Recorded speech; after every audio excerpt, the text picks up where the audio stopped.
ॐ शङ्करं शङ्कराचार्यं केशवं वादरायणं सूत्रवैस्य कृतवन्तः भगवन्तो पुनः पुनः। আজকে হচ্ছে শঙ্করাচার্যের শুভ জন্মতিথি, পঞ্চমী তিথি, বৈশাখ মাসে। তো শঙ্করং হচ্ছে শঙ্করাচার্য, শঙ্করই শঙ্করাচার্য, অর্থাৎ শিবই শঙ্করাচার্য রূপে অবতীর্ণ হয়েছে অবতার রূপে। তো শিব অবতার হচ্ছে শঙ্করাচার্য। আমরা জানি স্বামী বিবেকানন্দকে আমরা শিব অবতার বলে থাকি এবং নিশ্চিত যে শিবের অবতার। আর বলে থাকি কি বেদান্ত কেশরী, মানে হচ্ছে বেদান্তের উপর যার সিংহের মতো বিচরণ, বেদান্ত তত্ত্ব যার উপর সিংহের মতো বিচরণ, অর্থাৎ অবগত সব। এই শঙ্করাচার্যের প্রতি একই বিশেষণ ব্যবহার করা হয়, স্বামীজির প্রতিও বিশেষণ ব্যবহার করা হয়। তাহলে আমরা দেখি এই স্বামী বিবেকানন্দ শঙ্করাচার্য সম্পর্কে কি বলেছে কথা, তার থেকেই তো সবচেয়ে ভালো জানা যাবে।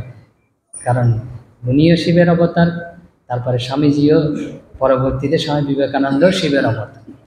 তো স্বামী বিবেকানন্দ বলছেন এই আচার্য শঙ্কর সম্পর্কে, বলছেন এই 16 বর্ষীয় বালকের রেখায় আধুনিক সভ্য জগৎ বিস্মিত হয়ে আছে।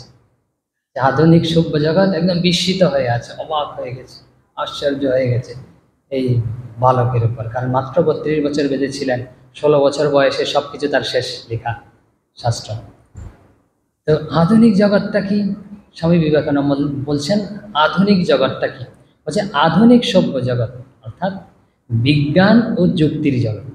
এই জগতে না, এই সভ্য জগতে যে বৈজ্ঞানিক ছাড়া, বিজ্ঞানসম্মত ছাড়া এবং যুক্তিসম্মত ছাড়া কোনো কিছুই গৃহীত হবে না। সবাই যে বিজ্ঞানসম্মত, এটা বিজ্ঞানসম্মত কিনা তাহলে নেবে, আবার কি যুক্তিসম্মত কিনা, শুধু বৈজ্ঞানিক হলে হবে না, যুক্তিসম্মত কিনা, তাহলে ওই মতটা, ওই ভাবটা, ওই বিষয়টা গ্রহণ করবে। স্বামীজি বলছেন আধুনিক জগৎটা হচ্ছে এরকম। তারপরে কি বলছেন যে তিনি বেদান্ত ধর্মকে, শঙ্করাচার্য, তিনি বেদান্ত ধর্মকে বিজ্ঞান ও যুক্তিসম্মত ভিত্তির উপর সুপ্রতিষ্ঠিত করতে সমর্থ হয়েছিলেন। যে আমাদের সনাতন ধর্ম, বেদান্ত ধর্ম, সহজ ভাষায় বলতে গেলে হিন্দু ধর্মকে একদম বিজ্ঞানসম্মতভাবে এবং যুক্তিসম্মতভাবে প্রতিষ্ঠিত করে গেছেন, যেটাকে কেউই খণ্ডন করতে পারবে না। এই বেদান্ত মার্গে হিন্দু ধর্মে, সনাতন ধর্মে এমন কোনো প্রশ্ন নেই যার উত্তর হয় না। হয়তো আমরা অনেকেই জানি না, কিন্তু অবশ্যই আছে, এর সমাধান হয়ে গেছে, কোনো কিছুতে আটকানো যাবে না। এই হচ্ছে শঙ্করাচার্য সম্পর্কে স্বামী বিবেকানন্দ বলেছেন এই ব্যক্তির জীবন আমরা আজকে দেখবো এরকম। তো তার পিতার নাম হচ্ছে শিবগুরু এবং মাতার নাম হচ্ছে বিশিষ্টা দেবী। তো তিনি হচ্ছে দক্ষিণে জন্মেছিলেন, সাউথে অর্থাৎ কেরলে জন্মেছিলেন, কেরালায় তিনি জন্মেছেন। তো কিভাবে জন্ম হয়েছে তার পিতা মাতা অর্থাৎ শিবগুরু এবং বিশিষ্টা নিঃসন্তান ছিলেন, তাদের কোনো সন্তান ছিল না। তো সন্তানের ইচ্ছায়, সন্তানের কামনায় তারা শিবের তপস্যা করেছেন দুজন। ঋষ পর্বতে যে শিবলিঙ্গ রয়েছে চন্দ্রমৌলীশ্বর, এই চন্দ্রমৌলীশ্বর শিবের তপস্যা করেছিলেন দীর্ঘ 1 বছর। প্রথমে ফলমূল খেতেন তারা, তারপরে শিবের যে স্নানীয় জল, যাকে আমরা চরণামৃত বলি, ওটাই খেয়েই কাল জীবনযাপন করছিলেন। দীর্ঘ 1 বছর এরকম করার পরে যে আশুতোষ মহাদেব শিব তাদের দর্শন দিয়েছে। শিবগুরুকে দর্শন দিয়ে বলছেন, বৎস, তোমাদের ভক্তিতে আমি তুষ্ট হয়েছি, প্রসন্ন হয়েছি, কি প্রার্থনা বলো, তোমার প্রার্থনা কি, আমি তা পূরণ করব। এখন শিবগুরু সাষ্টাঙ্গ প্রণাম করেছেন, মহাদেবকে প্রণাম করে বলছেন যে আমাকে একটি দীর্ঘায়ু এবং সর্বজ্ঞ পুত্র দিন। মানে দীর্ঘায়ু হতে হবে, দীর্ঘ জীবন হতে হবে এবং সব কিছু জানা থাকবে, সর্বজ্ঞ পুত্র আমার চাই, যে আপনার পক্ষে তো সব সম্ভব। তখন শিব মহাদেব বলছে এটা আমি পক্ষে সম্ভব নয়। বলছে কি সম্ভব? বলছে সর্বজ্ঞ এবং দীর্ঘায়ু একসাথে পাওয়া যাবে না, দুটো একসাথে সম্ভব নয়। যে কি সম্ভব? বলছেন তুমি যদি দীর্ঘায়ু চাও তাহলে সর্বজ্ঞ হবে না, আর যদি সর্বজ্ঞ চাও তাহলে দীর্ঘায়ু হবে না। এখন তুমি বেছে নাও কোনটা চাই তোমার। এখন শিবগুরু চিনতে করে বলছে যদি অথর্ব ছেলে হয়, ওইটা যদি 100 বছর বাঁচে, ওইটা দিয়ে কি করবো, ওইটা তার বোঝা হবে আমার, আমার বরং সর্বজ্ঞ সন্তান চাই। তাই তখন শিবের কাছে বলছে আমাকে প্রভু সর্বজ্ঞ সন্তানই দিন। তখন শিব বলছেন মহাদেব তোমার কামনা পূর্ণ হবে বৎস, তুমি একটি সর্বজ্ঞ পুত্র লাভ করবে, আমি আমি নিজেই তোমাদের পুত্ররূপে অবতীর্ণ হব, আর তপস্যা করো না, তপস্যার ফল তোমরা লাভ করেছ। শিব বলছেন সাক্ষাৎ আমি নিজেই তোমাদের পুত্ররূপে অবতীর্ণ হব। এখন এই শঙ্কর জন্মেছেন, কি জন্মেছেন, শঙ্করাচার্য হিসেবে জন্মেছেন 788 সালে। হচ্ছে 12ই বৈশাখ ছিল পঞ্চমী তিথি, বৈশাখ মাসের পঞ্চমী তিথি তিনি জন্মেছেন। আজকে হচ্ছে পঞ্চমী তিথি। যদিও মতদ্বৈত আছে, বিভিন্ন মত আছে, আমরা যেটা গ্রহণ করছি, যেটা আমরা পালন করছি সেটাই আমরা বলছি। তো তার যখন দেখতে পাচ্ছেন যে পিতা দেখতে পাচ্ছেন খুব বুদ্ধিমান, এবং হচ্ছে তার কম বয়সে, তার যখন কম বয়স 2-3 বছরের মধ্যে না, যে তার মাতৃভাষা ছিল মালায়ালম, ওই ভাষায় সব পুস্তক সব গ্রন্থ তার পড়া শেষ। তো পিতা ঠিক করেছেন যে 5 বছর বয়সে তার উপনয়ন করাবেন, আর হচ্ছে গুরুগৃহে প্রেরণ করবেন। কিন্তু এই 5ম বছর বয়সেই না তার পিতৃবিয়োগ হয়, যে শিবগুরু ইহলোক ত্যাগ করে চলে যান। যে পিতার ইচ্ছা অনুযায়ী মাতা হচ্ছে বিশিষ্টা দেবী তার উপনয়ন সম্পন্ন করান, এবং 5ম বছর বয়সে তাকে গুরুগৃহে প্রেরণ করেন। তো তিনি যখন গুরুর গৃহে প্রেরিত হন, গুরুগৃহে 2 বছর ছিলেন। 2 বছরে সব শাস্ত্র তার অধিগত হয়ে যায়, পুরাণ, উপনিষদ, ইতিহাস, স্মৃতিশাস্ত্র, ন্যায়, সাংখ্য, পাতঞ্জল, বৈশেষিক সব দর্শন তিনি অধিগত করে ফেলেন। পরে জ্ঞান অর্জন করেন, সুপণ্ডিতে পরিণত হন। তো যেটা মানুষের না, সাধারণ মানুষের 20 বছর লাগে, গুরুগৃহে সাধারণত 20 বছর থাকে বা 14 বছর থাকে, এরকম থাকে, তাই 2 বছরেই করে নিয়েছে। এরকম মেধাবী তিনি ছিলেন।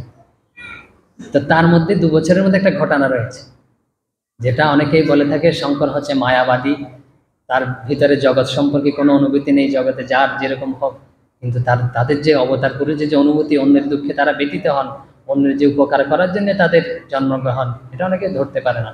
আমরা একটা ঘটনা, ছোট ঘটনা উল্লেখ করছি। তো গুরুগৃহী যখন থাকে, ব্রহ্মচর্য পালন করে, তখন কিন্তু তাদের ভিক্ষার জন্য বাইরে যেতে হয়।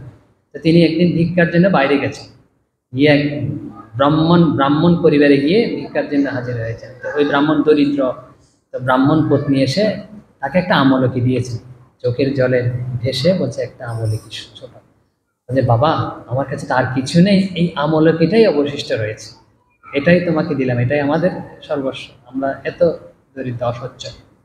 তখন শঙ্করের তা দেখে খুব তাদের প্রতি করুণা হলো, যে ভগবান সাক্ষাৎ রয়েছেন, মা লক্ষ্মী রয়েছেন, মা লক্ষ্মী থাকার পরে এদের এই অবস্থা, ব্রাহ্মণ দম্পতির এই অবস্থা।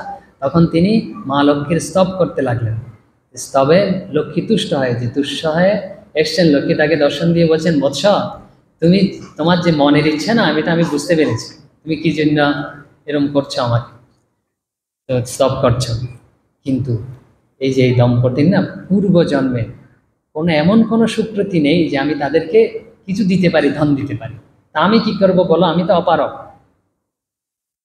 তো মানে পূর্বজন্মের স্বীকৃতি থাকলেই কিন্তু টাকা পয়সা, তার মনে বুঝলাম টান টান করলে অনেক, তো বলছে কিছু নেই। তখন শঙ্কর বলছেন, খুব বুদ্ধিমান তো, বলছে মাতা আপনি আমাকে কৃপা করে দর্শন দিয়েছেন, আপনি নিশ্চয়ই আমাকে ভালোবাসেন, আমার প্রতি আপনার স্নেহ রয়েছে অগাধ, এই দেখুন আমাকে এই মাত্র একটা আমলকে দিয়েছে, এটারে তো স্বীকৃতি রয়েছে একটা, তার আপনার প্রতি আমার প্রতি আপনার ভালোবাসা রয়েছে অগাধ, সেটা দুইটা যোগ করে না ওদের কিছু দিন। তো সেটা দুধ করে তাদের দিয়েছে, তাদের আর আর্থিক অসচ্ছলতা ছিল না, সচ্ছল হয়েছিলেন, খুব কোনো অভাব ছিল না এই ব্রাহ্মণ দম্পতি। এরম তাদের মনে করুণাভাব, কৃপাভাব ছিল। তো 2 বছর সম্পন্ন করে আবার গৃহে ফিরে এসছে। 2 বছর, 7ম বছর অতিক্রান্ত হওয়ার পরে 8ম বছর যখন চলছে, তখন ঘরে রয়েছে, গৃহে রয়েছে, মার কাছে ফিরে এসছে। তো তখন একটা ঘটনা, তাদের গৃহে কয়েকজন ব্রাহ্মণ এসছে, ব্রাহ্মণকে মারা যেমন দেখায়, তার এই যে শঙ্করের কুষ্টি দেখিয়েছে, চিকুচি দেখে বলছেন এ তো মহাপুরুষ, এর যা সন্ন্যাস যোগ আছে জীবনে, মানে পরিব্রাজকতা অবলম্বন করবে, কিন্তু এর খুব কম আয়ু। বলছে কত আয়ু? বলছে মাত্র 8 বছর। 8 বছর হচ্ছে তার আয়ু। আর বলছে মৃত্যুযোগ আছে 8 বছরে, 16 বছরে, 32 বছরে তার মৃত্যুযোগ রয়েছে। তো বলছে 8 বছরেরটা খণ্ডন হতে পারে, যদি তপস্যা করে সন্ন্যাস গ্রহণ করে তাহলে ওইটা কেটে যেতে পারে। 16 বছরেরটা কোনো দৈব কৃপা ছাড়া এড়ানো সম্ভব নয়। 32 বছরের তো তার প্রশ্নই আছে না, আর না থাকলে করতে হবে। তো এখন শঙ্কর এটা শুনেছে, শঙ্কর বলছে আমার মাত্র কদিন আয়ু বাঁচবো আমি, তাহলে তো ভগবান ছাড়া আমার কোনো আর ভগবত উপলব্ধি ছাড়া আর কোনো গতি নেই। তো তিনি ভগবানকে উপলব্ধি করার জন্য মন প্রাণ সব ঢেলে দিয়েছেন এবং সন্ন্যাসের জন্য। তো এই কথা মাকে জানিয়েছেন। তো মায়ের একমাত্র বিধবা মায়ের একমাত্র সন্তান মাকে ছাড়েন? বলছেন না বাবা, কিভাবে সম্ভব, আমি একা রয়েছি, আমাকে কে দেখবে? তারপর আমার মৃত্যুর সময়, আমার যখন মৃত্যু হব তখন আমাকে কে কি করবে, জল দেবে, আমার দাহ কার্য কে করবে? আমি তোমাকে এই অনুমতি দিতে পারছি না। কিন্তু সব তো দৈবাধীন, দেবতার ভগবানের ইচ্ছাতেই সব চলছে। তো তাদের পাশেই না, বাড়ির পাশেই নদী ছিল, যে নদীতে মা এবং শঙ্কর এবং মা স্নান করতে যেতেন। বিশিষ্টা দেবী স্নান করতে গেছেন, এই স্নান করতে গেছেন একদিন। তো বিশিষ্টা স্নান করে উঠেছেন, শঙ্কর জলের মধ্যে রয়েছে। এই অবস্থায় একটা কুমির এসে শঙ্করকে এরকম ধরেছে। যেই কুমিরে ধরেছে সবাই মিলে তাকে, মা সহ নেমে বাঁচানোর চেষ্টা করছে, কিন্তু কুমির কি ছাড়ার পাত্র, ছাড়ছে না। তো মা নিরাশ হয়ে ছেড়ে দিয়েছে হাত। তখন শঙ্কর বলছেন, মা এই দেখো আমার মৃত্যু আসন্ন, এখনই আমি মৃত্যুবরণ করব, কারণ 8 বছরেতে আমার আয়ু। তো তুমি যদি আমাকে সন্ন্যাসের অনুমতি দাও এইমাত্র, তাহলে আমার প্রকৃত জ্ঞান লাভ হবে, আমি মনে মনে সন্ন্যাস গ্রহণ করব, সাথে সাথেই ভগবত উপলব্ধি হবে। তুমি কি চাও না আমার পরম গতি হোক? তুমি এখন তো কৃপা করে আমাকে অন্তত মৃত্যু পথযাত্রী সন্তানকে তো অন্তত সন্ন্যাসের অনুমতি দিতে পারো। তখন মা কি করবেন? মা বলছে, হ্যাঁ বাবা, তুমি তাইলে সন্ন্যাস গ্রহণ করো, আমি তোমাকে অনুমতি দিলাম। আচার্য তখন শঙ্কর মনে মনে একদম সন্ন্যাস গ্রহণ করেছে। মনে সন্ন্যাস বলে, আত্ম সন্ন্যাস বলে সন্ন্যাস গ্রহণ করেছে এবং মনের ভিতরে একটা আনন্দ উপলব্ধি করেছে, ত্যাগের আনন্দ, ভাবের আনন্দ, উপলব্ধির আনন্দ অনুভব করেছে। তো এইদিকে এইসব হতে হতে না, ওই জেলেরা পাশে মাছ ধরছিল, জেলেরা সব এসছে, কাছে এসে ওই কুমিরকে ধরে ফেলেছে। তখন শঙ্করকে ওই কুমির ছেড়ে দিয়েছে। এভাবে প্রাণ বেঁচেছেন। মা পুত্র দুইজনে ঘরে এসছে। তো ঘরে এসে মাকে আবার স্মরণ করে দিচ্ছে, মা আমি তো ঘরে থাকতে পারি না, কারণ আমি তো সন্ন্যাসী হয়ে গেছি। বলছে, এটা কি বলছো তুমি? বলছে, না, আমার মাতৃসত্য তো রক্ষা করতে হবে, আমি সন্ন্যাসী হয়ে গেছি, ঘরে থাকতে পারি না। আর তুমি যেগুলো নিয়ে সন্দেহ করছো, বলছে তোমাকে কে দেখবে? এই দেখো, তুমি এখনই দেখতে পেলে আমার তো মৃত্যু উপস্থিত, আমাকে বাঁচিয়েছে কে? ভগবানই আমাকে বাঁচিয়েছে। ভগবান যখন আমাকে বাঁচায় তখন তো সব ভগবানের ইচ্ছাতেই হচ্ছে। তোমাকে যে দেখবে তা ভগবানই দেখবে, ভগবান তোমাকে দেখবে। আর তুমি বলছো মৃত্যুর সময় তোমার সাথে দেখা হবে কিনা? হ্যাঁ, আমি তোমাকে কথা দিচ্ছি, তোমার যখন মৃত্যু আসন্ন হবে তখন আমি তোমার কাছে আসব, তুমি আমাকে যেতে দাও। তখন এই যে শঙ্কর গৃহত্যাগ করেছে, 8 বছর বয়সে গৃহত্যাগ করে উত্তর দিকে যাত্রা করেছে। দক্ষিণে ছিল, উত্তর দিকে যাত্রা করেছে। উত্তরে গিয়ে যেতে যেতে নর্মদায় গিয়ে পৌঁছেছে। নর্মদায় কে রয়েছে? নর্মদায় হচ্ছে গোবিন্দপাদ। গোবিন্দপাদ সম্পর্কে শঙ্করাচার্য আগে থেকেই জানতেন। এই গোবিন্দপাদ হচ্ছে পতঞ্জলি ও শেষনাগের অংশে জন্ম, অসাধারণ যুগ। তো যে ওঙ্কারেশ্বর মন্দির রয়েছে, ওঙ্কারেশ্বর পর্বত রয়েছে, আপনারা গেলে দেখবেন, হয়তো এখনো সেই গুহা রয়েছে। আমরা গিয়েছিলাম, ঠাকুরের কৃপায় দর্শন হয়েছে। তো এখনো সেই গুহা রয়েছে যেখানে গোবিন্দপাদ 1000 বছর ধরে সমাধিমগ্ন ছিলেন। যে যারা তার জন্য অপেক্ষা করছিলেন, তার শিষ্যত্ব গ্রহণ করবে, তাদেরও বয়স হয়ে গেছে। শঙ্কর দেখেছেন। তখন শঙ্করাচার্য গুহায় প্রবেশ করে শঙ্কর স্তব করতে লাগছেন যে আপনার তো শরীর ধারণ লোককল্যাণের জন্যই, আপনি এরকম সমাধিমগ্ন হয়ে থাকলে আমাদের কল্যাণ, আমাদের কে কৃপা করবে? সব স্তব স্তুতিতে তুষ্ট হয়ে এই গোবিন্দপাদ সমাধিভঙ্গ হয়েছে। সমাধিভঙ্গ হওয়ার পরবর্তীতে পরে এই শঙ্করকে সন্ন্যাসে দীক্ষিত করেছিলেন এবং তাকে সাধন করেছিলেন। 12 বছর বয়সে গিয়ে সন্ন্যাস হয়েছে। তারপরে 1 বছর হঠযোগ সাধন করিয়েছেন এই গোবিন্দপাদ শঙ্করকে। তারপরে রাজযোগ সাধন করিয়েছেন পরবর্তী বছর 1 বছর। তারপর 1 বছর জ্ঞানযোগের সাধন করিয়েছেন, যে ব্রহ্মই সত্য, আমরা স্বরূপত ব্রহ্মই, এসব সাধন করিয়েছেন এবং ব্রহ্ম উপলব্ধি করিয়েছেন। শঙ্করাচার্য ব্রহ্ম উপলব্ধিতে প্রতিষ্ঠিত হয়েছেন, প্রকৃত জ্ঞান উপলব্ধিতে, প্রকৃত উপলব্ধিতে প্রতিষ্ঠিত হয়েছেন, প্রকৃত জ্ঞানে প্রতিষ্ঠিত হয়েছেন, ভগবত উপলব্ধি হয়েছে। এই 12তম বছরে গিয়ে দ্বাদশ বছরে গিয়ে উপলব্ধি হয়েছে। এখন গোবিন্দপাদ বলছে যে আমার কার্য তো শেষ হয়েছে, তো এখন বৎস আমি শরীর ত্যাগ করব, তুমি কাশীতে যাও, কাশীতে গিয়ে অবস্থান করো কিছুদিন। আমরা একটু মাঝখানে না গুরু পরম্পরাটা বলে রাখি, যে বলছি গোবিন্দপাদ তারপরে শঙ্করাচার্যকে দীক্ষা দিয়েছেন। তো প্রথমে হচ্ছে নারায়ণ, নারায়ণ থেকে ব্রহ্মা, এটা হচ্ছে পরম্পরা, আমাদেরও পরম্পরা। তারপরে হচ্ছে বৈশিষ্ট্য, তারপরে হচ্ছে শক্তি, শক্তির শিষ্য হচ্ছে পরাশর, পরাশরের শিষ্য হচ্ছে ব্যাস, ব্যাসের পরে হচ্ছে সুখদেব, সুখদেবের পরে হচ্ছে গৌড়পাদ, গৌড়পাদের পরে হচ্ছে গোবিন্দপাদ, তারপরে হচ্ছে শঙ্করাচার্য, তারপরে আমরা আসছি। আমরা এই পরম্পরাই আমাদের পরম্পরা। তো তিনি 12তম বছরে কাশীর উদ্দেশ্যে রওনা হয়েছেন, কাশীতে গেছেন, কাশীতে রয়েছেন। তো প্রথম যার যে শিষ্য সনন্দনের সাথে তার ওখানেই সাক্ষাৎ হয়, তার প্রথম শিষ্য শঙ্করাচার্য সনন্দন। পরে আমরা নামটা বলছি, তার নাম হচ্ছে পদ্মপাদ, মানে হচ্ছে পদ্মপাদ আর কি, পদ্মপাদ হচ্ছে তার নাম হয়েছিল। কেন হয়েছিল এটা পরে আসছে। তো কাশীতে কয়েকটা ঘটনা বলি, যেটা হচ্ছে শ্রীরামকৃষ্ণের ভাব, প্রকৃত ভাব। তো শঙ্করাচার্য না, যে শক্তি হয়তো প্রথমে মানতেন না। তো শ্রীরামকৃষ্ণ বলেছেন ব্রহ্ম শক্তি অভেদ, যে যখন স্থির নিষ্ক্রিয় সব রূপে রয়েছেন তাকে আমরা ব্রহ্ম বলি, যখন কোনো কাজ করছে না। আর যখন সৃষ্টি স্থিতি প্রলয় করছে, জগতের কাজ চলছে, তখন তাকে আমরা শক্তি বলি। তো শক্তি এবং ব্রহ্ম শক্তি অভেদ শ্রীরামকৃষ্ণ বলেছেন। তো এটা কিন্তু কিভাবে তার শঙ্করাচার্যের শিক্ষা হয়। তো তিনি মণিকর্ণিকার পাশেই থাকতেন, মণিকর্ণিকার ঘাটে গঙ্গা স্নানে আচার্য যেতেন প্রতিদিন সশিষ্য। একদিন যাচ্ছে, জানেন তো কাশীতে যারা গেছেন ছোট গলি, তো ছোট গলিতে একজন মহিলা তার স্বামীকে শুয়ে রেখেছেন, স্বামী মৃত শুয়ে রয়েছে, তো কাঁদছে, বিলাপ করে, আমার তো এই সব কার্য সংস্কারের এবং দাহ করার মতো সামর্থ্য নেই, আপনারা আমাকে সাহায্য করুন। তো পুরো রাস্তা একদম আটকে রয়েছে, আচার্য তো স্নানে যাচ্ছেন, তিনি অনেকক্ষণ অপেক্ষা করেছেন, তো সরছে না। তো সরছে না দেখে তখন শঙ্করাচার্য বলছেন যে মাতা, হে মাতে, এই যে সবকে তুমি একটু সরাও, যাতে আমি একটু যেতে পারি, কারণ সব স্পর্শ করলে তো আবার ইয়ে হবে, অস্পৃশ্য হয়ে যাবে, অস্পৃশ্য হয়ে গেছে। তো এখন ওই মাতা বলছে যে তুমি সবকে সরে যেতে বলো না। তো এখন শঙ্কর বলছে এটা আপনি কি বলছেন, আপনি শোকে তাপে তো আপনি তো একদম হয়তো মানসিকভাবে একটু অস্থির হয়েছেন, ভাষা হারিয়েছেন, সব কি কখনো সরতে পারে? সবের তো সেই শক্তি নেই সরার মতো। এখন ওই মাতা বলছেন, দেখুন, আচ্ছা পার্বতী আসলে বলছেন সবের শক্তি নেই, বলছেন যে যে শক্তি ছাড়া তাহলে সব সরতে পারে না।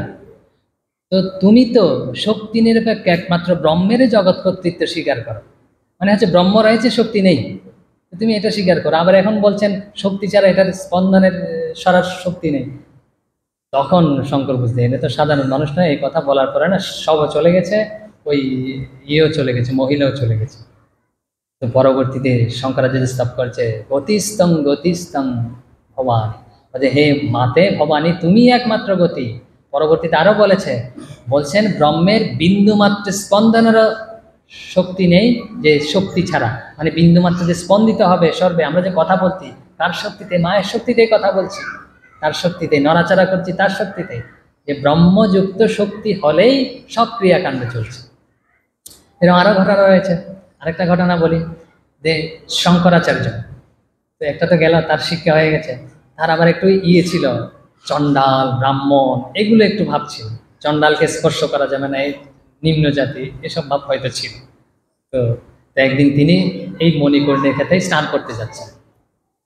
তো স্নান করতে যাচ্ছেন, তো দেখেন এক চণ্ডাল খুব দ্রুত গতিতে উপর থেকে নিচ থেকে না উঠে আসছে, হাতে 4টা কুকুর রয়েছে, কুকুরের দড়ি ধরা 4টা কুকুর তার সাথে রয়েছে, তো কুকুর সহ উঠে আসছে। তো শঙ্করাচার্যকে তো ছুঁয়ে দেবে, কুকুর অস্পৃশ্য, তারপরে চণ্ডাল অস্পৃশ্য, ছুঁয়ে দেবে।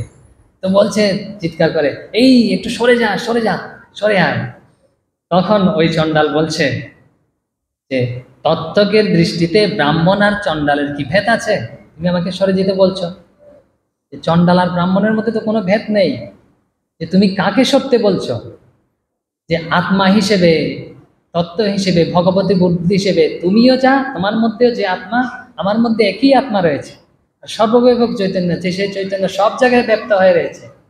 চৈতন্যকে সত্য বলছো, নাকি এই শরীরকে সত্য বলছো? শরীরকে যদি তুমি সত্য বলে থাকো, শরীরের সরার কোনো নড়াচড়ার কোনো ক্ষমতা নেই আত্মা ছাড়া। তুমি কাকে বলছো আমাকে ঠিক করে বুঝিয়ে বলো। যখন এটা বলেছে না এরকম জ্ঞানের মতো কথা, তখন এই শঙ্করাচার্য বুঝতে পেরেছে উনি সাক্ষাৎ শঙ্কর্ষি। তখন তার স্তব করতে শুরু করেছে। যখন এই যে বলছে পশু নাং পতিং পাপ নাশনং পরেশং ইত্যাদি স্তব করছে, যখন এইসব স্তব করছে তখন শিব তার নিজের মূর্তিতে তাকে দর্শন দিয়েছে। এবং সাথে যে 4টা কুকুর ছিল, আসলে 4 বেদ, 4টা বেদই ধারণ করেছে। 4 বেদ, ঋক, সাম, যজু, অথর্ব আছে না বেদ, এই চতুর্বেদ ধারণ করে শিব তার সামনে দাঁড়িয়ে রয়েছে। এবং মহাদেব বলছে, বৎস, তুমি যে জগতে অবতীর্ণ করেছো না, তা হচ্ছে এই যে ব্রহ্মসূত্র অদ্বৈত তত্ত্ব প্রচার করার জন্য, যেটা এখন ভ্রান্তভাবে প্রচারিত হচ্ছে, ঠিক প্রচারিত হচ্ছে না। তুমি এই তত্ত্ব, সনাতন তত্ত্ব প্রচার করো এবং এর উপর ভাষ্য লিখো। আর তোমার যখন কাজ শেষ হয়ে যাবে, তুমি আমার সাথে এসে মিলিত হবে, তুমি আমারই অংশ জন্মেছ। তখন শঙ্কর ওখান থেকে কাশী ত্যাগ করে বদ্রিক আশ্রমের দিকে যাত্রা করেছে, মানে হিমালয়ের দিকে। বদ্রিক আশ্রমের দিকে তিনি যাত্রা করেছেন।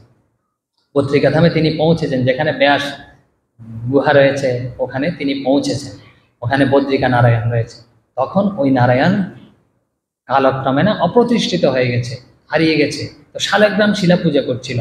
তো শঙ্করাচার্য ওখানে গিয়ে যে আবার এই বদ্রী নারায়ণকে প্রতিষ্ঠা করেছেন, পুনঃস্থাপন করেছেন।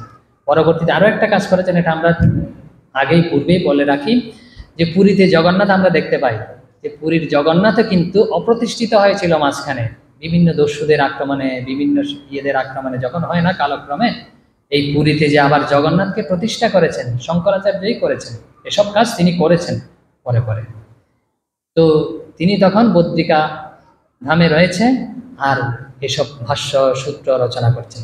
একটা ঘটনা বলি, আমরা যে বলেছিলাম সনন্দন, যে সনন্দন তার হচ্ছে সবচেয়ে প্রিয় শিষ্য।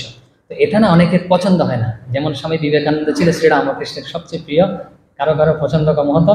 তো এরকম সনন্দন যে তার প্রিয় না, অনেকের পছন্দ নয়। এটা বুঝতে পেরেছে, তো অবোধের কিছু নয়, অবুঝে সব বুঝতে পেরেছে।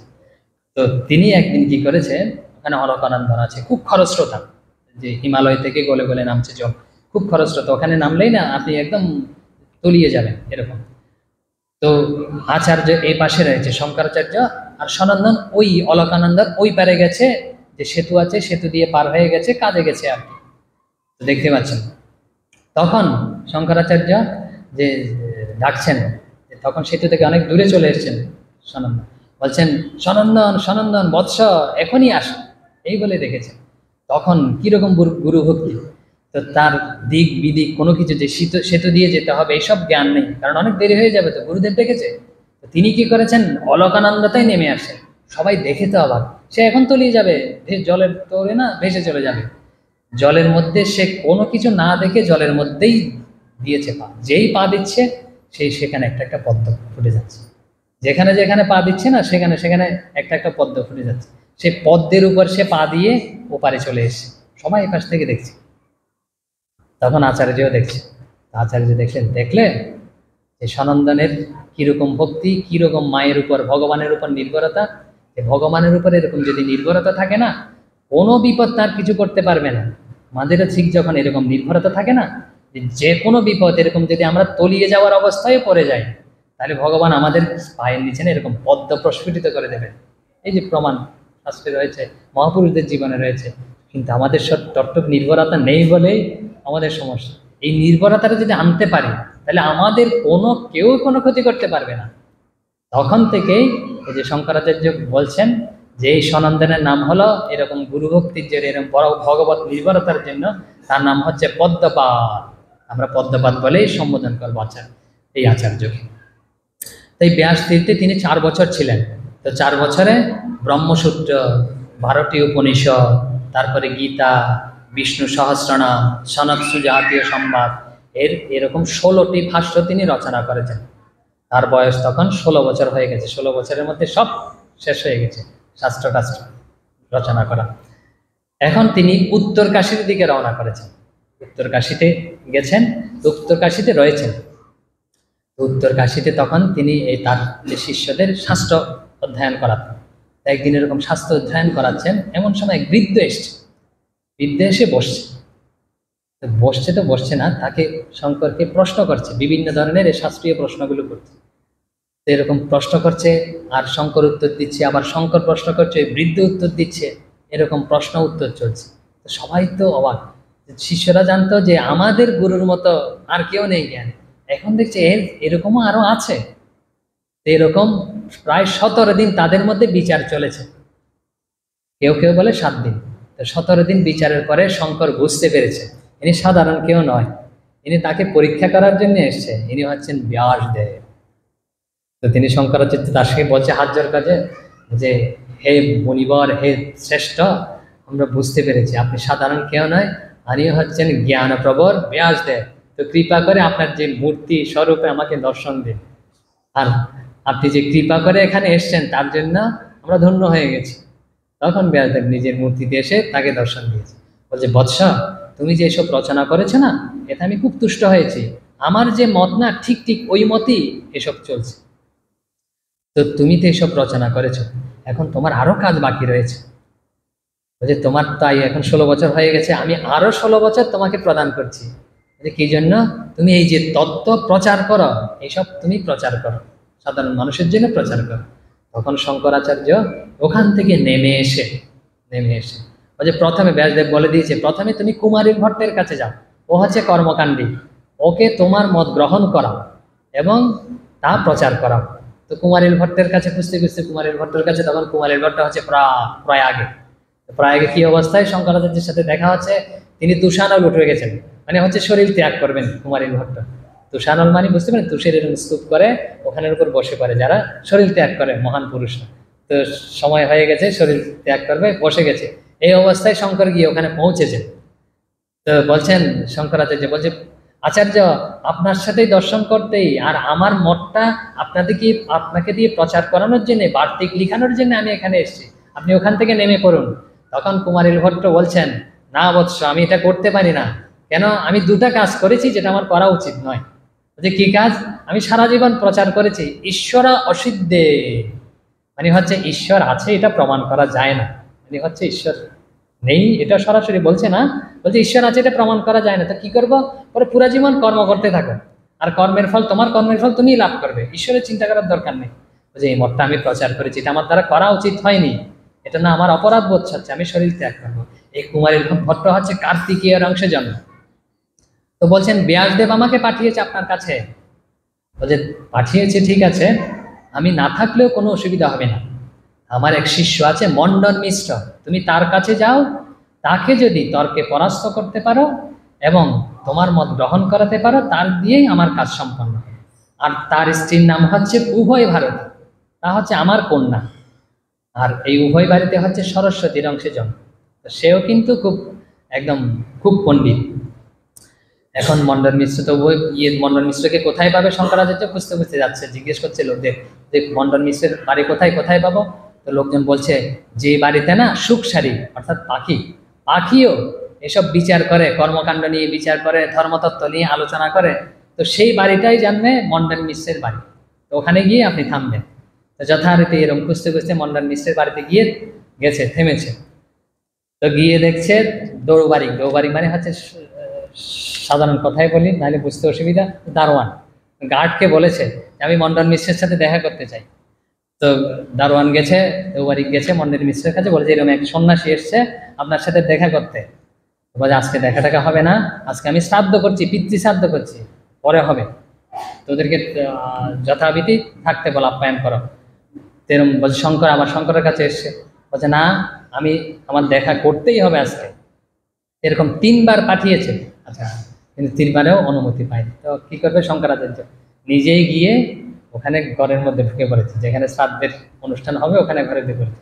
ওখানে আরো 2 জন ছিল, বলছে জৈমিনী এনেছে, ওই যে মণ্ডন মিশ্র তাদেরকে নিমন্ত্রণ করে, কৃষ্ণদয়ী বায়না ছিল, তো তাদেরকে সেবা করছে এবং শ্রাদ্ধের কাজ করার জন্য। যেই দেখে যে কথোপকথনগুলো না খুব একটু মজাদার, হাস্যকৌতুক, যে মন্ডন মিশ্র রেগে বলেছেন, আর শঙ্করাচার্য সব কৌতুকের ছেলে বলেছেন। আমরা কয়েকটা কথোপকথন আপনাদের সামনে উল্লেখ করছি। তো যেই দেখেছে শঙ্করাচার্যকে আমাদের মতো মাথা মুন্ডন করাতো, দেখছে মাথা মুন্ডন করা সন্ন্যাসী, তো জিজ্ঞেস করছে শঙ্করাচার্য রেগে মেগে, মন্ডন মিশ্র শঙ্করকে বলছে কুত মুন্ডি, মানে এই মুন্ডি তুমি কোত্থেকে এসছো, এরকম। তো শঙ্করাচার্য জবাব দিচ্ছে, আরে মুন্ডি কোত্থেকে হয়, এখান থেকে বেরোয়, গলা থেকে বেরোয়, গলা থেকে এসছে, তো এরকম বলছে। তো এখন মন্ডন মিশ্র হয়ে গেছে, আর বলছে আমি কি এই কথা বুঝাচ্ছি, বলছে গলদেশ থেকে মুন্ডি, আমি কি এই কথা বুঝাচ্ছি, বলছেন পিছ, বলছে পন্থা পন্থাস্তে পিচ্ছতে ময়া, যে আমি তোমার পথের কথা জিজ্ঞাসা করছি। এখন শঙ্করাচার্য আর একটু কৌতুক করে বলছে, কেন, পথ কি আপনাকে কিছু বলেছে? তখন আরো রেগে গেছে, বলছেন যে শঙ্করাচার্যকে মন্ডন মিশ্র, বলছে তোমার মাথা এবং মুন্ড। এখন শঙ্কর বলছে একদম ঠিক বলেছ, আসলে মাথাটাই মুন্ড। এরকম চলছে, তারপরে বলছে মাথাটাই মুন্ড, তখন তো আরো খেপে গেছে। এখন বলছেন যে সুরা পিতা, তুমি কি মদ খেয়ে এসছ, সুরা পিতা, সুরা পিয়ে এসছ, সুরা পিতা। এখন শঙ্কর এখন কৌতুক করে বলছে যে পিত শব্দের অর্থ হচ্ছে হলুদ, বলছে সুরা যে পিত না, ওটা তোমার কাছ থেকেই শুনলাম, মানে সুরা যে হলুদ বর্ণের হয়, মদ যে হলুদ বর্ণের হয়, তো তোমার কাছ থেকেই শুনলাম। এরকম সব চলছে আর কি, আমরা সবটা উল্লেখ করছি না। এরপরে তো ওরা ঋষিরা বলছে, জয়মিনী বলছে আরে তুমি একজন সন্ন্যাসীর সাথে এরকম ব্যবহার করছো, আর তোমার করা উচিত হচ্ছে না। তখন মন্ডন মিশ্র একটু শান্ত হয়েছে, যে জিজ্ঞেস করছে তুমি কি জন্য এসছো, কম বয়স তো, যে তুমি কি জন্য এসছো, যে আমার যদি আতিথেয়তা, আমার যে সব ব্যবস্থা করা আছে, তুমি ওখানে অপেক্ষা করো, আতিথেয়তা গ্রহণ করো। বলছে আমি আতিথেয়তা গ্রহণ করতে আসিনি, আমি এসেছি তোমাকে সাথে বিচার করার জন্য। বলছে বিচারের সত্য কি হবে, বলছে যে বিচারে পরাস্ত হবে সে তার মত অবলম্বন করবে। যদি শঙ্করাচার্য বিচারে পরাস্ত হয় তাহলে কি হবে, শঙ্করাচার্য সংসারে প্রবেশ করবে, বিবাহ করবে। আর যদি মন্ডন মিশ্র বিচারে পরাস্ত হয় তাহলে মন্ডন মিশ্রকে সন্ন্যাসী হতে হবে। বলেছি ঠিক আছে, আমি মেনে দিলাম, আমি শ্রাদ্ধ ক্রিয়া শেষ করে আসছি। তখন শ্রাদ্ধ ক্রিয়া শেষ করে তারা বিচারে প্রবৃত্ত হয়েছে। বিচারের বিষয় কি ছিল, বিচারের বিষয় ছিল হচ্ছে অদ্বৈত ব্রহ্মজ্ঞানী এদের একমাত্র তাৎপর্য, কর্ম বা উপাসনা হচ্ছে চিত্তশুদ্ধির উপায় মাত্র। এটা হচ্ছে শঙ্করাচার্য নির্ধারণ করে দিয়েছে বিচারের বিষয়। যেমন শ্রীরামকৃষ্ণ বলে থাকেন যে কর্ম হচ্ছে জীবনের উদ্দেশ্য নয়, একদম কি সহজ ভাষায় বলেছে, যে কর্ম হচ্ছে জীবনের উপায়, আর উদ্দেশ্যটা কি, উদ্দেশ্যটা হচ্ছে ভগবান লাভ, ভগবান লাভ হচ্ছে উদ্দেশ্য, উপায় হচ্ছে কর্ম, কর্ম করেই ভগবান লাভ করতে হবে, কর্মকে উদ্দেশ্য করে ফেললে হবে না। এটাই হচ্ছে তত্ত্ব, এটা নিয়েই বিচার হবে। আর বিচারক কে হবে, তো শঙ্করাচার্যকে বলে দিয়েছেন যে বিচারক হচ্ছে উভয় ভারতী, মানে হচ্ছে মন্ডন মিশ্রের স্ত্রী। তো সবাই তো অবাক হয়ে গেছে, মন্ডন মিশ্রের স্ত্রী হচ্ছে সরস্বতীর অংশজন্ম। এখন মন্ডন মিশ্রের স্ত্রী হচ্ছে বিচারক, এবং বিচার চলছে। আর বিচারের যে কিভাবে নির্ধারিত হবে, কে জয়যুক্ত হয়েছে, তো সরস্বতী নির্ধারণ, সরস্বতী নাম উভয় ভারতে নির্ধারণ করে দিয়েছে যে দুজনকে মালা পরানো হবে, যার মাল্য শুকিয়ে যাবে সেই আগে শুকাবে, সেই হচ্ছে পরাস্ত হবে। এরকম বিচার চলছে, এরকম 18 দিন ধরে বিচার চলেছে তাদের মধ্যে। বিচারের অনেক বিষয় ছিল, আমরা উল্লেখ করছি না। তো শেষের দিকে না মন্ডন মিশ্রের মালা আস্তে আস্তে শুকিয়ে যাচ্ছে। কারণ কেন জানেন, আমরা যখন হেরে যাই, হাঁটতে থাকি, তখন শরীর গরম হয়ে যায়, মানসিকভাবে উত্তেজিত হয়ে যায়, শরীরের তাপ বেড়ে যায়, তখন ওই মালা আস্তে আস্তে এরকম শুকিয়ে যেতে লাগছে। তখন যে উভয় ভারতী বলছে যে স্বামী আপনি কি আস্তে আস্তে পরাজিত হতে যাচ্ছেন। স্বামীর পরাজয় স্ত্রী নিজে আস্তে আস্তে ডিক্লেয়ার করছে, সবাই শুনতে অবাক। মালা যখন শুকিয়ে গেছে তখন বলছে আপনি কিন্তু পরাজিত হয়েছে। তখন এই মন্ডন মিশ্র আরও রয়েছে, উভয় ভারতীয় বিচার করেছে।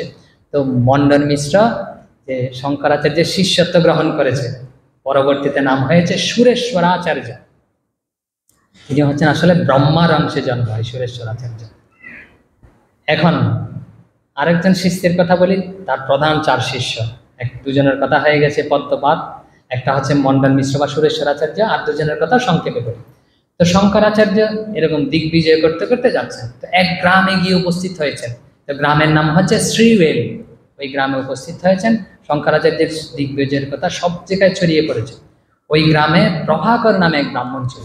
তো ব্রাহ্মণের এক সন্তান ছিল, সন্তান হচ্ছে জড়ের মতো, কোনো কথা বলে না, কিছু করে না, মা বলেও ডাকে না, বাবা বলেও ডাকে না, খিদা লাগলেও কিছু চায় না, কান্নাও করে না, হাসে না, একদম জড় সন্তান। তো শঙ্করাচার্যের কাছে ওই সন্তানকে নিয়ে প্রভাকর গেছে, যে ইনি আমার সন্তানকে ঠিক করে দিতে পারেন। তো শঙ্করাচার্যকে গিয়ে বলছেন যে প্রভু, আপনি চাইলে আমাদের একমাত্র সন্তান, একে একটু ঠিক করে দিন, যাতে এ স্বাভাবিক হয়, একে ঠিক করে দিন। তো তখন শঙ্করাচার্য দেখে বলছেন, ওকে প্রশ্ন করেছেন যে ওই কিছু বলে না জড় সন্তানকে প্রশ্ন করেছেন। তো প্রশ্ন করেছেন কি, বলছেন যে তোমার নাম কি, বলছে তোমার পিতার নাম কি, তুমি কোত্থেকে এসছ, বলছে কোথায় যাবে, এসব প্রশ্ন করেছে শঙ্করাচার্য, সংস্কৃতেই করেছে। তখন ওই ছেলে প্রথম কথা বলছে, এতদিন কোনো কথা টথা বলেনি মা বাবার সাথে, 13 বছর বয়স হয়ে গেছে, 13 বছর বয়স পর্যন্ত কোনো কথা বলেনি। কথা বলছে কি, বলছে নাহং মনুষ্য ন চ দেবযক্ষ ন ব্রাহ্মণ ক্ষত্রিয় বৈশ্য শূদ্র ন ব্রহ্মচারী ন গৃহী বনস্থ ভিক্ষুরণ চাহং নিজ বোধ রূপম। বলছে কি, আমি মানুষ নই, আমি দেবতাও নই, আমি যক্ষও নই, আমি ব্রাহ্মণ ক্ষত্রিয় বৈশ্য কিছুই নই, আমি ব্রহ্মচারীও নই, আমি গৃহী বানপ্রস্থ নই, আমি সন্ন্যাসীও নই, আমি হলাম নিজ বোধ স্বরূপ, পরমাত্মা স্বরূপ, আমি ব্রহ্মস্বরূপ, আমি ভগবত উপলব্ধি স্বরূপ। এই কথা বলেছে, সবাই শুনে তো অবাক, যে এটা হচ্ছে উপলব্ধির সর্বোচ্চ স্তরের কথা। তখন সবাই যারা শিষ্য ছিল, শঙ্করাচার্য বুঝে গেছে যে সাধারণ কেউ না, অসাধারণ ছিল। তো কেন গৃহী ছিল, তো এরকম জড় ছিল, কারণ তার তো কোনো কিছুর আকাঙ্ক্ষা নেই, কিছু নেই, তো শরীর বোধে নেই, এই জন্য সে কোনো কিছু করতো না। তখন আচার্য তার বাবাকে বলছে যে তোমার সন্তানকে আমাকে দিয়ে দাও। তো সহজে দেয়নি, আরো ঘটনা আছে, ঘটনাটা আমরা এড়িয়ে যাচ্ছি। তো পরবর্তীতে শঙ্করাচার্যকে এই সন্তান দিয়েছে। তো এই নাম ছিল হচ্ছে পবন দেবের অংশে জন্ম, এই সন্তানের নাম দিয়েছিল আচার্য শঙ্কর যে হস্তামলক। হস্তামলক কেন, হাতে আমলকি থাকলে তাকে বলে হস্তামলক। তো তার ব্রহ্মতত্ত্ব ভগবত উপলব্ধি হাতে আমলকি রাখার মতো সহজলভ্য, মানে ভগবান কিরকম ধরে রয়েছে, এই জন্য তার নাম হয়েছে হস্তামলক। আরেকজনের নাম বলে গিরি, তিনি হচ্ছেন এখন শঙ্করাচার্য শৃঙ্গেরিতে রয়েছেন, শৃঙ্গেরিতে রয়েছেন। আমাদের কথাই আসবে এখন, আমাদের সবার কথা, আপনাদের কথা, আপনারা বুদ্ধিমান, আপনারা হয়তো সুরেশ্বর আচার্যের মতো বা পদ্মপাতের মতো হতে পারেন এরকম বুদ্ধিমান। তো গিরিমানি হচ্ছে খুব কোনো কিছু নেই, এরকম অজ্ঞ। তো শৃঙ্গেরিতে তিনি রয়েছেন। তো গিরির অত জ্ঞান নেই, অত কিছু বুঝে না, সে খুব গুরু সেবা করে, আচার্যের সেবা করে শঙ্করাচার্য, দিন রাত সেবা করে যাচ্ছে। আর যখন আচার্য শঙ্কর শাস্ত্র ব্যাখ্যা করেন, তখন সে খুব মনোযোগ সহকারে, খুব অভিনিবেশের সাথে, খুব শ্রদ্ধার সাথে শুনে শাস্ত্র ব্যাখ্যা। তো একদিন এরকম গিরির আসতে দেরি হচ্ছে, তো শঙ্করাচার্য বসে আছেন, গিরির আসতে দেরি, কোথায় গেছে, পাশের নদীতেই গেছে আচার্যের কাপড় ধুতে। শঙ্করাচার্যের কাপড় ধুতে, গুরু সেবা করে, তো আচার্যের কাপড় ধুতে গেছে, বুঝতে পেরেছেন, কাপড় ধুতে গেছে, কাপড় ধুয়ে আসতে দেরি হচ্ছে। তখন তো সবাই বলছে এর জন্য বসে থাকার দরকার, মনে মনে বলছে সবাই, তো মুখ, তো পদ্মপাত হচ্ছে সবচেয়ে প্রিয় শিষ্য। তো পদ্মপাত বলছে যে আচার্যকে, বলছেন গিরি কি আপনার শাস্ত্র ব্যাখ্যা বুঝতে পারে, এই জন্য বসে থেকে লাভ নেই, আমরা শুরু করি। বলছে না, একটু অপেক্ষা করে সে আসুক। তখন আচার্য শিষ্যদের মনোভাব বুঝতে পেরেছে। তখন গুরু কি জিনিস, গুরু না, তাকে ওখানে কাপড় ধুচ্ছে, ওখানেই সে গিরি অনুভব করছে, তার যে যে মস্তিষ্কের জড়তা সব অপরাশিত হয়ে যাচ্ছে, তত্ত্ব সব প্রকাশিত হচ্ছে তার মধ্যে। তো সেই তত্ত্ব আওরাতে আবৃত্তি করতে করতে গিরে আসছে নদী থেকে, আর সবাই শুনে অবাক, এই জ্ঞান শিখাবে শিখে না, যে এগুলো হচ্ছে গুরুর উপর যদি ভক্তি থাকে না, কোনো পাণ্ডিত্যের দরকার নাই, শুধু ভক্তি শ্রদ্ধা, গুরু যা বলে তা অভিনিবেশের সাথে শ্রদ্ধার সাথে শুনলেই হবে, শাস্ত্রের কথা শুনলেই হবে, জ্ঞান হয়ে যাবে, কোনো কিছুর দরকার নেই। এই হচ্ছে, তার নাম হয়েছে তোটকাচার্য। শঙ্করাচার্য তার নাম দিয়েছেন, এই গিরির নাম হয়েছে তোটকাচার্য। এখন অনেক সময় চলে গেছে, আমরা আস্তে আস্তে যাই শেষের দিকে। এখন মাকে কথা দিয়ে এসছেন শঙ্করাচার্য যে তোমার যখন শেষ সময় হবে আমি তোমাকে এসে দর্শন দেব। এখন মায়ের শেষ সময় উপস্থিত। তখন শঙ্করাচার্য ছাত্রদের অধ্যয়ন করাচ্ছিলেন, শিষ্যদের, জীবে দুধের স্বাদ পেয়েছে, তখন বুঝতে পেরেছে মা তাকে ডাকছে। তখন তিনি সাথে সাথেই সে যে পূর্বাশ্রমের দিকে রওনা হয়েছেন, পূর্বাশ্রমের দিকে পৌঁছে দেখেন মা একদম শয্যাশায়িত, মৃত্যুবরণ করবে আর কি, শরীর ছেড়ে দেবে। তখন মাকে তিনি ব্রহ্ম উপদেশ দিচ্ছেন, অদ্বৈত তত্ত্বের উপদেশ দিচ্ছেন, তিনি যেটা প্রচার করছেন, সবাই যেটা গ্রহণ করছেন। তো মা তার মুখের দিকে তাকিয়ে আছে, বলছে বাবা তোমার এসব কঠিন তত্ত্ব তো আমি কিছু বুঝতে পারছি না, বলছে আমাকে কিছু সহজ করে বলো। তখন আচার্য শঙ্কর সহজ করে বলছেন, সহজ করে শিবের স্তব করছেন। তো শিব তুষ্ট হয়ে শিবের তার অনুচর পাঠিয়েছে মাকে নিয়ে যাওয়ার জন্য। তো শিবের অনুচর যে এরকম ত্রিশূলধারী, গলায় মালা, বাঘের ছাল পরা, এসব দেখে না মা ভয় পেয়ে গেছে, যে বাবা এরা কারা এসছে, আমি এদের সাথে যাব না, আমার ভয় করছে। তো শিব হবে না তার। তখন তো বুঝতে পারছে আচার্য শঙ্কর তার মায়ের ইষ্ট হচ্ছে বিষ্ণু নারায়ণ, তখন তিনি বিষ্ণুর স্তব করেছেন। তো বিষ্ণু স্তবে তুষ্ট হয়ে মাকে দর্শন দিয়েছেন। তো মাকে নিয়ে বৈকুণ্ঠে চলে গেছেন। এখন এভাবেই মাকে তিনি ভগবত রূপ উপলব্ধি করিয়ে দিয়েছেন। এখন তো আমাদের জানার ইচ্ছা, তিনি কি নিয়ে বিচার করতেন, এত জগৎকে এত বৈজ্ঞানিকভাবে সব প্রুফ করেছেন, প্রমাণ করেছেন। আমাদের সবচেয়ে জানার প্রশ্ন কি, ঈশ্বর আছেন কি নেই। আমরা যারা অনেক সময় বুঝি না, তারা বুঝি যারা, তারাও বলি না, মুখে বলতে ভয় পাই, কিন্তু মনে মনে জানি ঈশ্বর বলতে আসলে কেউ নেই, ডাকার জন্য ডাকছি আর কি। আসলে কি ঈশ্বর আছেন? আছেন বলছেন। আমরা যদি বলি প্রুফ করুন, প্রমাণ করুন ঈশ্বর আছেন, এটা প্রমাণ করে দিন, আপনি কি দেখেছেন? এখন শঙ্করাচার্য দেখি আমরা ব্রহ্মসূত্র বেদান্ত দর্শনে কিভাবে প্রমাণ করেছেন সংক্ষেপে দেখবো, আমাদের বোধগম্য হবে। বলছে ঈশ্বর নেই এই কথা তো বলে। এখন বলছেন আচার্য, এটা হচ্ছে জগতের যত বড় বড় মিথ্যা কথা আছে না, এটা হচ্ছে সবচেয়ে বড় মিথ্যা কথা, ঈশ্বর নেই। বলছে কিভাবে মিথ্যা কথা বলছেন? আমরা কি আমাদের যে আত্মাই হচ্ছে, আমাদের যে সংক্ষেপে বলছি, আমাদের আত্মাই হচ্ছে ঈশ্বর, আমাদের যে ভিতরে সত্তা রয়েছে এটাই ঈশ্বর। আমরা যে কথা বলছি তার শক্তিতে কথা বলছি, যে শক্তি যোগ করে ব্রহ্মের সাথে, যে ব্রহ্ম এবং শক্তি যোগ করে একে ঈশ্বর বলা হয়। যে ভিতরে আমাদের যে সত্তা রয়েছে, যেটার প্রভাবে আমি বলছি। কারণ আমরা কি বলছি, আমি বলছি ঈশ্বর নেই। কে বলছে? আমি বলছি। তো আমিটাকে শ্রীরামকৃষ্ণ যখন বলছে আমিটা খুঁজে দেখো, পেঁয়াজের খোঁজা সরাতে সরাতে যখন যাবি না, তখন আমি বলতে কিছু থাকে না, বলছে তিনিই থাকেন। বলছে তিনি যে ভিতরে যে তার সত্তা আছে, সেই সত্তার দ্বারাই আমি কথা বলছি। তো যে বলছে ঈশ্বর নেই মানে হচ্ছে আমি নেই, এর মতো মিথ্যা কথা আর হতে পারে? যে আমি নেই কোনো পাগলেও কখনো বলে না। আপনারা কখনো বলেছেন আমি নেই? যে পাগলকেও জিজ্ঞেস করেন যে তুমি আছো কি নেই, বলছে আমি আছি, এরকম বলবে। পাগলেও বলবে না ঈশ্বর নেই। যেই বলছে আমি আছি, তখনই ঈশ্বরের অস্তিত্ব প্রমাণিত হয়ে যাচ্ছে, মানে ঈশ্বর আছেন। এভাবে শঙ্কর এসব প্রমাণ করেছেন। কত বড় বড় সব তথ্য রয়েছে, এসব আলোচনা করার অবকাশ নেই। তা আমরা একটু শঙ্করাচার্য কি করে গেছে সংক্ষেপে একটু বলি। যে ভারতবর্ষে চার প্রান্তে চারটা ধর্ম প্রচারের জন্য, তত্ত্ব প্রচারের জন্য মঠ স্থাপন করে গেছেন। পশ্চিম ভারতে তিনি মঠ স্থাপন করেছেন সারদা মঠ, তার আচার্য করেছেন হস্তামলককে। পূর্ব ভারতে গোবর্ধন মঠ স্থাপন করেছেন, তখন তো সব একই ছিল, তো তার আচার্য করেছেন পদ্মপাদ। উত্তর ভারতে জ্যোতির্মঠ স্থাপন করেছেন, তোটকাচার্যকে তার আচার্য করেছেন। দক্ষিণে শৃঙ্গেরি মঠ স্থাপন করেছেন, আর সুরেশ্বর আচার্যকে তিনি আচার্য করেছেন।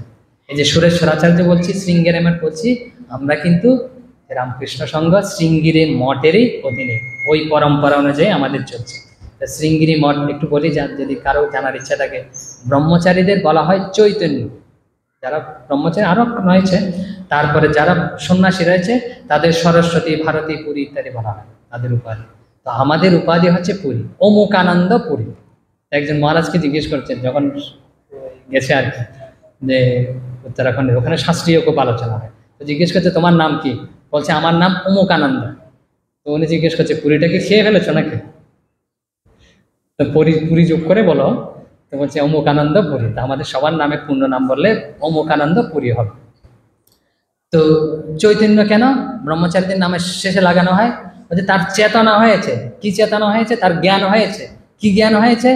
যে ভগবান আছেন, ব্রহ্ম রয়েছেন, ব্রহ্ম নিরাকার, নির্বিকার, অচল, অটল, সুমেরুবৎ, এসব যার পরে বুদ্ধিতে জ্ঞান হয়েছেন, চেতনা হয়েছে, তার ওই জন্যই আমাদের ব্রহ্মচারীদের নামের সাথে চৈতন্য যুক্ত করা হয়। আর কি কেন পরিযুক্ত করা হয়? বলছে তিনি পরিপূর্ণ হয়ে রয়েছেন। কিভাবে? ব্রহ্ম উপলব্ধিতে ভগবত ভাবে পূর্ণ হয়ে রয়েছেন বলেই তার নাম অমুকানন্দ পুরী। আমরা এখন চলে যাই আচার্যের দেহত্যাগের দিকে। অনেকটা না? তো তার দেহত্যাগ কোথায় হয়েছে এই ঘটনা নিয়ে বিভিন্ন মতদ্বৈত রয়েছে। তো এখানে মহারাজ অপূর্বানন্দ মহারাজ যেটা উল্লেখ করেছেন আমরা সেই মতে বলছি, যেটা খুব প্রচলিত। তো তিনি তখন কেদারধামে গেছেন, উত্তরাখণ্ডে হিমালয়ে যে কেদারধাম রয়েছে ওখানে তখন রয়েছেন। তো উনি তখন তার শিষ্যদের ডেকে বলছেন, বৎসগণ, এই দেহের কার্য শেষ হয়েছে, আমার শরীরের কার্য শেষ হয়েছে, এখন স্বরূপে লীন হবার সময় হয়েছে। তোমাদের যদি কিছু জানার ইচ্ছা থাকে তা আমাকে বলো, জিজ্ঞেস করো, আমি তোমাকে বলতে রাজি আছি। তখন শিষ্যরা বলছে, আমাদের তো আপনি সব পূর্ণ করে দিয়েছেন, আমাদের তেমন কিছু জানার নেই, আপনি সব বলে দিয়েছেন।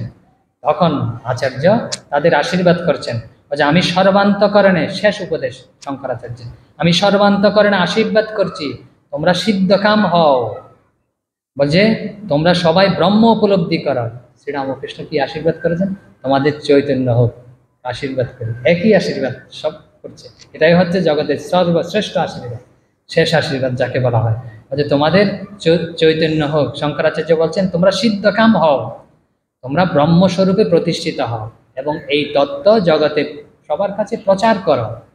এটা বলে তিনি ওই দিনই সমাধিতে, মহাসমাধিতে লীন হয়। তার যে সমাধি হয় কেদারধামেই হয়। তো তার কতগুলো অনেক প্রার্থনা রয়েছে, আমরা ছোট একটু প্রার্থনা উচ্চারিত করি। বলছে তিনি প্রার্থনা করেছেন মায়ের কাছে, বলছে ইদানিং মে মাতস তব যদি কৃপা না পিভবিতা নিরালম্ব লম্বোদর জননী কংজামি শরণম। বলছে তোমার কৃপা যদি না হয় ইদানিং আমার, যে হেই নিরালম্ব, আমার কোনো অবলম্বন নেই, আমি তোমারই সন্তান, আমি কোথায় যাব? বলছে পৃথিব্যাং পুস্তকে, পৃথিবীতে তোমার বহু গুণী সন্তান আছে, আমি তাদের মধ্যে সবচেয়ে বোকা সন্তান, আমাকেই তুমি কৃপা করো। ওম শান্তি শান্তি শান্তি, হরি ওম তৎসৎ। শ্রীরামকৃষ্ণার্পণমস্তু।